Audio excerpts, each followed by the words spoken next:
segunda parte do seu Avenida das Artes, hoje com dois convidados, com Fernando Guimarães, ilustre poeta da nossa cidade do Porto, poeta, ensaísta, tradutor. Já vamos conhecer a personalidade e o homem ilustre da nossa cidade do Porto, Fernando Guimarães, e bem como também igualmente portuense, o artista plástico Franchini. E agora, Fernando Guimarães, quem é este homem com este currículo imenso que nos honra, licenciado em Ciências Histórico-Filosóficas para a Universidade de Coimbra, exerceu funções quer no ensino secundário e no ensino superior, como também como investigador, ganhou o prémio Dom Dinis em 1985, o PEN Clube em 1988, o prémio Luís Miguel Nava em 2003, o grande prémio de poesia da Associação Portuguesa de Escritores em 2007 com o seu livro Na Voz de um Nome, o PEN Clube em 2011 também, com o seu livro As Raízes Diferentes, poesia, medalha de ouro de mérito cultural pela Câmara Municipal do Porto, também recebeu, e foi há bem pouco tempo, o Save a Troupe, recebeu um prémio também de apreço por toda a sua atividade literária. Este homem, com esta pujança toda cultural, bem-vindo à Avenida das Artes, Fernando Guimarães. É uma honra, Sr. Professor, ter-nos aqui no nosso programa para conhecer todo o seu percurso de vida, a sua obra literária e todo o seu estudo de investigação também, que nos lega a todo momento. Muito obrigado pela sua presença na Avenida das Artes. E é assim que, Sr. Professor, que eu dou o mote para a nossa conversa: escuta só a voz que traz a harmonia dos rios que prolongam em nós a poesia. É assim, Fernando Guimarães? Eu acho que sim, acho que na poesia, na literatura, o que interessa talvez menos é a presença do autor e a presença de um texto como este ou qualquer outro. Porque a poesia é sobretudo uma forma de comunicação. E a comunicação faz parte da necessidade do próprio homem. É essa necessidade que leva qualquer escritor a produzir um romance, poemas e talvez até a atividade do próprio ensaísmo. Julgo que esse aqui é que tem um peso também, Sr. Professor, na sua obra, tem um peso importante o trabalho de ensaio, não é? De facto, tenho vários livros publicados nessa área que, de certo modo, é complementar de uma outra área que é a própria poesia. Eu julgo que, de facto, a poesia implica também uma reflexão acerca de o que é a própria poesia. Quer dizer, há aí uma complementaridade que não podemos esquecer, porque a poesia não é apenas sentimentalidade, é também reflexividade. E esse é um caminho importante na criação artística, neste caso na criação poética, na medida em que, por exemplo, um artista plástico tem também que refletir sobre a sua própria criação, não é? Por vezes até levando essa reflexão quase a um ponto extremo, quase a um limite, como acontece, por exemplo, na arte conceitual, em que o objeto de arte como que desaparece e fica apenas a explicação desse objeto artístico. Fala-se muito na morte da obra de arte, no desaparecimento do objeto artístico, e isso também pode acontecer no domínio da poesia. O desaparecimento no sentido após esse momento de criação, não é?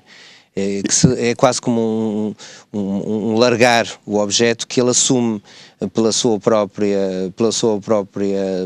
simbolismo, ou que ele representa em si, pode suscitar uma nova de arte a quem o observa, não é? Exatamente. Uma nova hermenêutica, uma nova interpretação. Exatamente. Isto pode acontecer, isso pode de facto, essa ideia do divórcio, ou desaparecimento, ou do hiato entre o autor e a criação, a morte do autor, de que se fala, a morte do autor, foi uma ideia que se generalizou muito dentro de uma corrente filosófica que nos finais do século XX teve uma aura importante, mesmo aqui entre nós, em Portugal, que é o estruturalismo. E o estruturalismo, de facto, aponta para essa concepção de que o autor deve desaparecer. Fala-se na morte do autor. Mas também se fala agora, e é um crítico de arte muito importante, italiano, Júlio Carlo Argan, que fala não na morte do autor, mas na morte, no desaparecimento da própria obra de arte. Na medida em que a própria obra de arte, enquanto objeto, por exemplo, um quadro, uma escultura...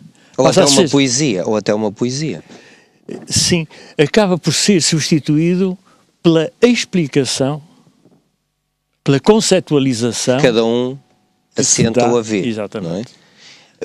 Para agora contextualizarmos também um pouco o trabalho que o professor Fernando Guimarães tem desenvolvido, temos aqui alguns livros, não todos os livros que o Fernando Guimarães publicou, que seria uma biblioteca imensa, mas temos alguns fascículos, alguns volumes. Fernando Guimarães, Poesia 1952-1980, Na Voz de um Nome, Fernando Guimarães também, e há bocado referimos também As Raízes Diferentes, que é o prémio também de Fernando Guimarães. E depois estávamos a falar também de uma atividade que, falamos de poesia, e uma outra atividade intelectual que Fernando Guimarães desenvolve com muito apreço, que é o trabalho de ensaio, não é? A Linguagem e Ideologia, Fernando Guimarães, também ensaios.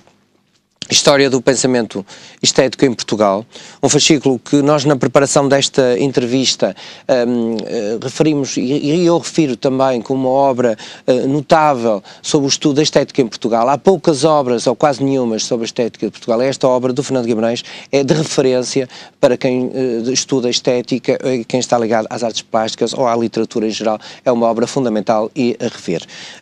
Fernando Guimarães também, Poética do Simbolismo em Portugal, Fernando Guimarães, a Obra de Arte e o Seu Mundo. Também um livro fascinante também sobre a obra de arte, a interpretação, a hermenêutica, a estética também. Fernando Guimarães, este trabalho de ensaio como motiva?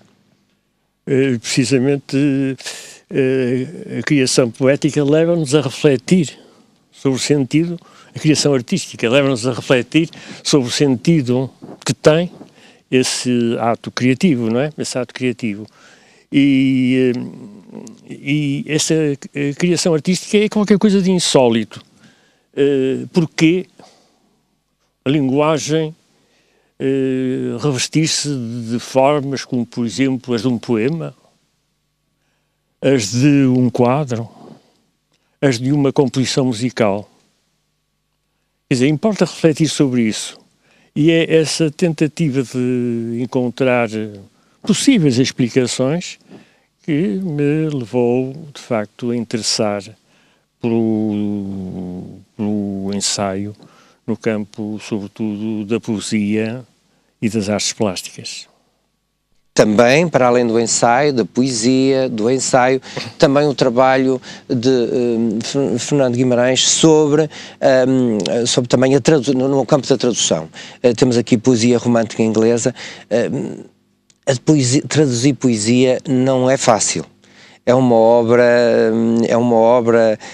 um trabalho que exige a sensibilidade de compreender a língua do poeta que escreveu o poema, porque no fundo a poesia transmite esse estado de alma de cada língua. Se há quem diga que de facto as línguas sobrevivem através da poesia, e é na poesia que mora, digamos, a idiosincrasia da própria língua. Como é traduzir poesia, Fernando Guimarães? Olha, eu falei referi-me há momentos ao estruturalismo. E os estruturalistas, pelo menos um desses que está na origem dessa movimentação, que é o Saussure, ele faz uma distinção entre significado e significante. Na tradução da poesia põe-se um problema extremamente complicado, que é este. a tentar encontrar o mesmo significado, mas a partir de significantes diferentes. Quer dizer, um significante estaria, neste caso, na língua inglesa, que seria aquilo que um Keats, ou um Shelley, ou um Byron teriam escrito, e o outro significante estaria no outro lado, estaria no próprio ato, na própria tradução, no próprio texto traduzido. Há, portanto, aqui qualquer coisa que é totalmente separado. A língua inglesa, a língua portuguesa. A estrutura de uma língua, a estrutura de outra língua. E, no entanto, essas duas estruturas vão se encontrar, não é, num único significado. Ou, pelo menos, na possibilidade de se encontrar um único significado, porque nunca é possível o texto escrito numa língua como a inglesa encontrar-se totalmente num texto, numa língua escrita como a portuguesa. Quer dizer, há, de facto, um espaço de variação, de uma certa indefinição,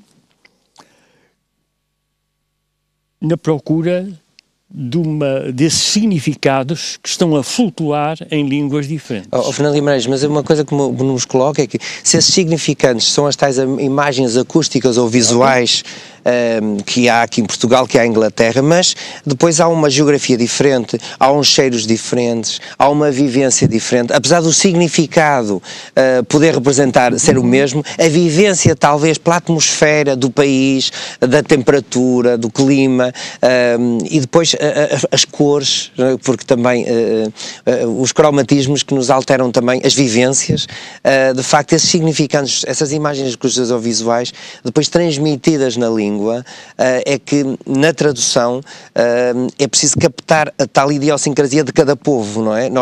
Mais nenhum povo vive a saudade como nós, é verdade. Ora bom, quero dizer, será, portanto, na área do significado, não é, que tudo isso se passa, não é? Porque esse significado não pode viver isolado dos tais significantes, desse suporte que é a linguagem, ou a inglesa, neste caso, ou a portuguesa, no caso da tradução. Mas, repare, a linguagem não é um sistema fechado em si mesmo. Ele aponta para uma cultura. E o que esteve precisamente a referir foi a aspectos culturais que estão referidos a várias zonas, a vários espaços. E são esses espaços culturais que dão uma informação, não é? Que, de facto, a poesia vai captar.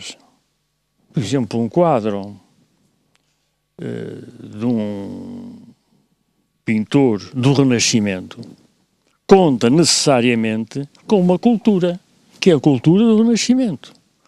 Um poema de um poeta como um Keats, ou um Byron, ou um Shelley, conta com uma cultura, que é precisamente a cultura do romantismo. Circunscrito àquele tempo, àquela época histórica. E nesse tempo e nessa época histórica, e falando de poesia, como é que se circunscreve então essa poesia do nosso poeta Fernando Guimarães? Como é fazer poesia? E agora fica a pergunta, que há momentos, quando conversávamos, não entramos nessa, ficou para agora. Ficou a promessa de me explicar como é fazer poesia, como é que o Fernando Guimarães nos lega estes magníficos trabalho poético que nos deixa todos os dias e a todos os tempos.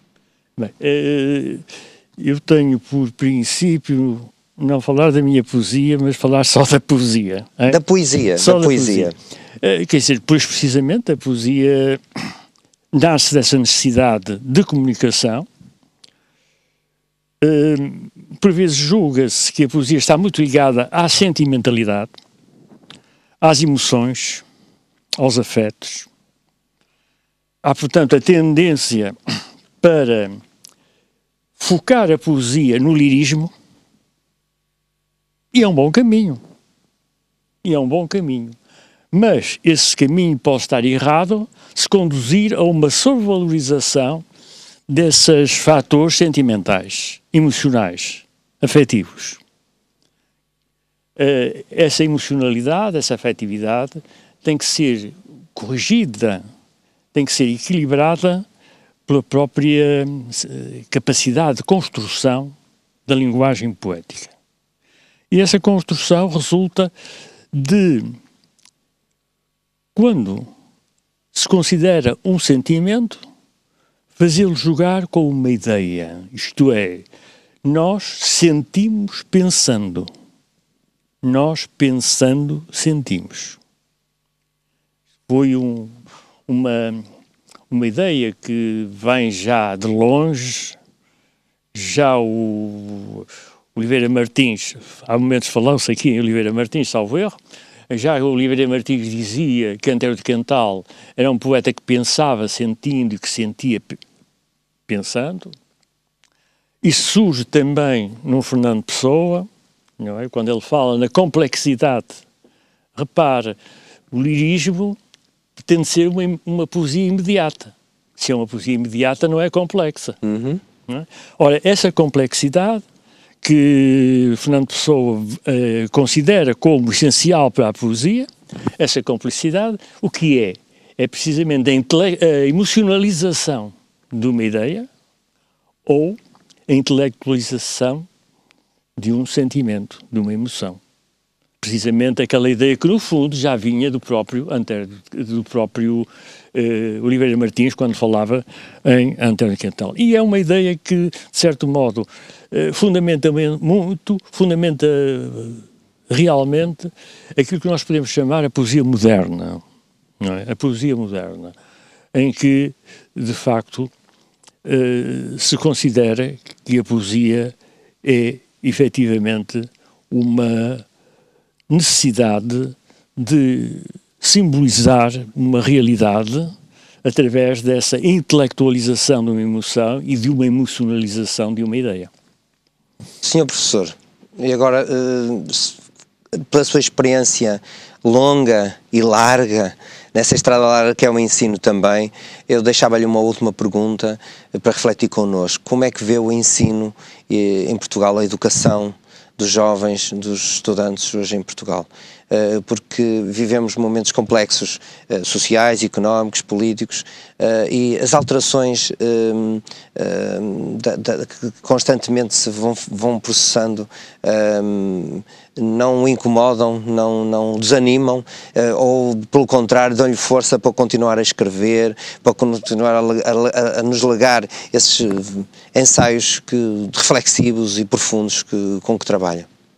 Eu tenho a impressão que o ensino tem uma grande defesa. E essa defesa é precisamente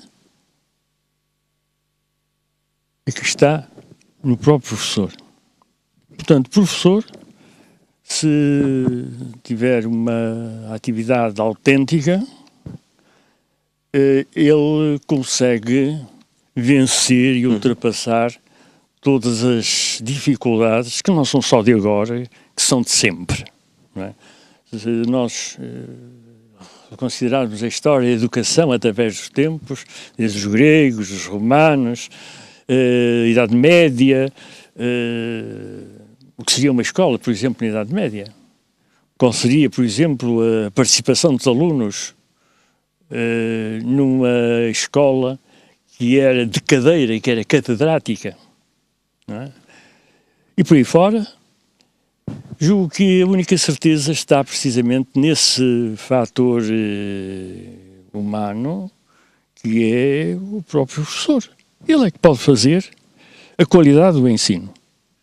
Lá está que há depois estruturas, condicionalismos que podem ajudar, ou até, mesmo sendo negativos, polemicamente também ajudar. Parte precisamente do professor, do educador, a renovação e também o exemplo, não é? Como educador que foi durante a sua vida e continua a ser, para o Sr. Professor Fernando Guimarães, com certeza que o trabalho que nos deixa é um trabalho que nos obriga a uma reflexão contínua todos os dias. Estou certo que teremos que fazer novos programas sobre a vida e obra deste magnífico poeta, deste homem de letras da cidade do Porto. Sr. Professor Fernando Guimarães, muito obrigado pela sua presença no Avenida das Artes. Foi um gosto tê-lo aqui entre nós e vamos nos encontrar mais vezes, seguramente. Muito obrigado.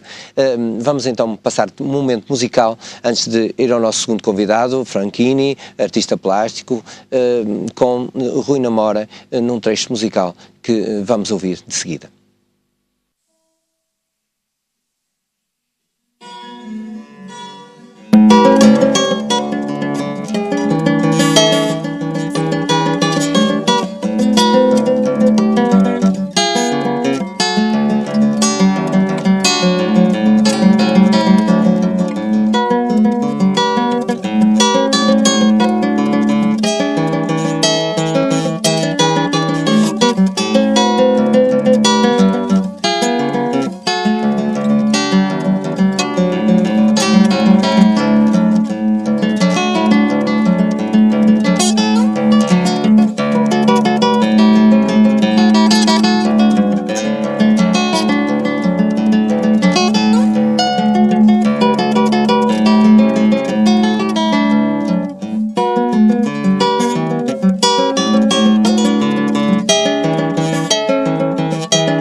Rui Namora, com uma interpretação e um texto musical belíssimo. Franchini. É assim que passamos das letras, passando pela música e agora às artes plásticas. Chegamos às texturas, à cor e às formas também que a pintura nos suscita. O Franchini é pintor, é galerista e hoje vamos falar também sobre a atividade que o Franchini desenvolve com o relacionamento que tem hoje Portugal com o Brasil também no campo das artes plásticas. Franchini, muito obrigado pela sua presença à Avenida das Artes. Então, como é que nasceu este pintor? Em primeiro lugar, como é que surge este homem que hoje está a dar cartas na cidade do Porto, no campo da pintura, também como galerista, na Rua Miguel Bombarda, Galeria à Parte? Delfim, primeiro de tudo, quero-te agradecer imenso este momento que me estás a proporcionar, principalmente por me teres posto no fim, o que vai dar um pico de audiência à RTV. Portanto, realmente deixares-me para o fim foi muito bom a nível de pico de audiência, porque as pessoas estão na expectativa de ver a melhor parte do programa. Mas é que já te agradeço imenso. Depois, eu acho que não estou a fazer furor. Isso é um desafio de amigo, é indireto. Isso é um desafio de amigo. Mas os últimos são sempre também os primeiros. Eu acho que não estou a fazer. Foi um artista plástico a pintar ao contrário. Baselitz. A pintar ao contrário. Eu acho que não estou a fazer furor na cidade do Porto. Eu acho que estou realmente a fazer furor no Brasil, em São Paulo, onde descobri uma realidade completamente diferente, porque realmente São Paulo é a capital da arte da América do Sul. São Paulo neste momento está a dar cartas no mundo das artes e temos que aproveitar realmente o Ano Internacional da Arte, Portugal no Brasil e Brasil em Portugal, que é um momento que começou no dia 7 de setembro, no dia da independência do Brasil, e vai acabar no dia 10 de junho, como bem sabes, já falamos sobre isto, vai acabar no dia 10 de junho. Eu tive a sorte, porque tudo é preciso ter sorte, tive a sorte de ter bons amigos e tive realmente um curador que me abriu as portas lá no Brasil. Mas não tiveste só bons amigos, mas também tiveste bons apreciadores, que ganhaste um prémio agora nesta exposição no Brasil. O prémio de artista internacional que me foi entregue no dia 24 de novembro no Clube Português de São Paulo. Foi um prémio que me foi uma honra para ti, seguramente, e para Portugal. E penso que também deve ter honrado Portugal, porque realmente é muito raro nós conseguirmos uma expressão destas no mundo das artes, de maneira que realmente é gratificante para nós, sei lá, que somos tão pouquinhos, somos 10 milhões de portugueses e então no mundo das artes cada vez menos e cada vez com esta crise cada vez há menos artistas. E logo São Paulo, que tem quase a população São Paulo que tem uma população de 22 milhões de habitantes, de maneira que realmente foi fantástico. A nível daquilo que me estavas a perguntar no ano de Portugal, eu vou fazer uma curadoria entre 8 artistas brasileiros e 8 artistas portugueses. Curadoria essa que vai ter uma parceria com uma professora universitária de Curitiba. Vamos expor lá num sítio fabuloso, que é o Palacete dos Leões, em Curitiba, que é um sítio fantástico, dedicado às artes. Mas tem, para além da tua presença, do Franchini, outros artistas que vão estar presentes, portugueses? Vamos ter mais 8 artistas. Os 8 artistas escolhidos por mim é no âmbito mesmo de Portugal, ou seja, não vão ser única e simplesmente apenas do Porto, vão ser também de Lisboa e daqui do Porto. Vou-te dizer que vão ser 4 artistas jovens e 4 artistas já veteranos, porque acho que nós temos que cada vez mais apostar nos jovens e ajudar os jovens. Sabes bem da dificuldade que nós, quando éramos jovens, passávamos por isto, e felizmente acho que há um Franchini que apoia os jovens. Sim, tu és um empreendedor e não circunscreves só a tua atividade enquanto pintor, mas também abres portas e lanças, porque aí também eu lanço já rapidamente para a atividade que tu também tens na Galeria Miguel Bombarda, que é com a Galeria à parte, que desenvolveste inicialmente com a primeira galeria, que era a Franchinis Galeria. Franchinis Galerias de Arte, e agora tens a à parte. Tem à parte.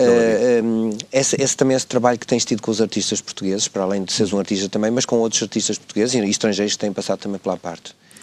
Fala-nos um pouco também sobre esse dinamismo na Rua Miguel Bombarda, e que a parte, de facto, também é uma parte. A parte surgiu de um projeto de 5 amigos. Felizmente tenho a sorte de ter esses amigos a trabalhar comigo. A parte não é só minha, como bem sabes, é também de um grupo de 5 grandes nomes,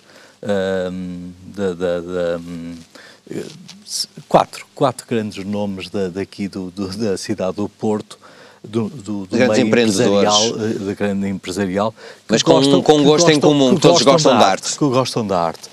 E decidimos gostar da arte e mostrar que gostamos da arte, ajudando e promovendo a arte, não só mostrando grandes artistas aqui na cidade do Porto, como lançando também jovens, como lançamos grandes jovens. Estou-me a lembrar de um Góis, de um David Góis, que acho que te recordas, de uma Mafalda Mendonça, que agora é arquiteta e realmente, e também é artista. E muitos outros artistas que tens jovens, que tens apoiado. Que está agora com uma grande Franchini, e os teus projetos pessoais? E no campo, para além destes do Brasil, que passam também pela pintura, que passam pela cerâmica, que passam pela escultura também, projetos para ti no futuro, para além das exposições que vais ter no próximo ano em diversos locais do país? Não vou ter em diversos locais do país, vai ser em primeira mão, Brasil, não é? Dizer isto. Eu vou ter um projeto que me vai dar 2 meses lá no Brasil, vou estar 2 meses no Brasil e acho que vai passar muito por lá,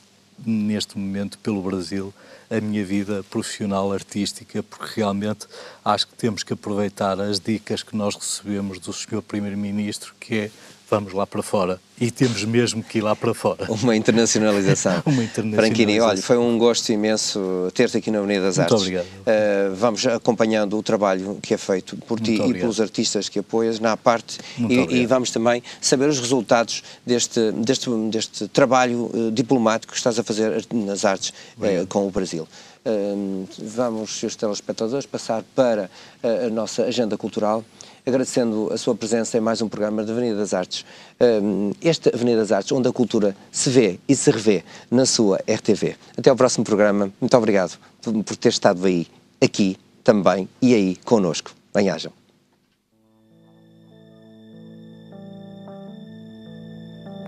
A Casa dos Ferradores em Gaia abre as suas portas para a exposição de Natal Graffiti Art. Os alunos do Instituto das Artes e Imagem propõem abordagens alternativas do tema Natal, inspirados em artistas plásticos de relevo como Kandinsky, Miró e Van Gogh, utilizando as técnicas do grafite. Este espaço e esta iniciativa da equipa de projetos municipais Projetos Gaia 2013 esperam a sua visita até ao dia 31 de dezembro. A uma semana do final do ano, aproveite para visitar a exposição Marcas do Tempo, na Casa Museu Teixeira Lopes, que mostra mais de 200 exemplares de fósseis de moluscos, trilobites e dinossauros. Entre os exemplares expostos podem encontrar fósseis com mais de 3.700 milhões de anos e conhecer o Património Paleontológico Nacional. Uma exposição a descobrir até ao final do ano na Casa Museu Teixeira Lopes. Domingo, deixe-se inspirar pelas melodias de Natal do Coral de Gulpilhares. O concerto anual, o Natal e a Música, é já uma referência no município e conta uma vez mais com a direção do maestro Ramiro Lopes. Acontece às 18 horas na Igreja Matriz de Gulpilhares, em Vila Nova de Gaia, no dia 23 de dezembro.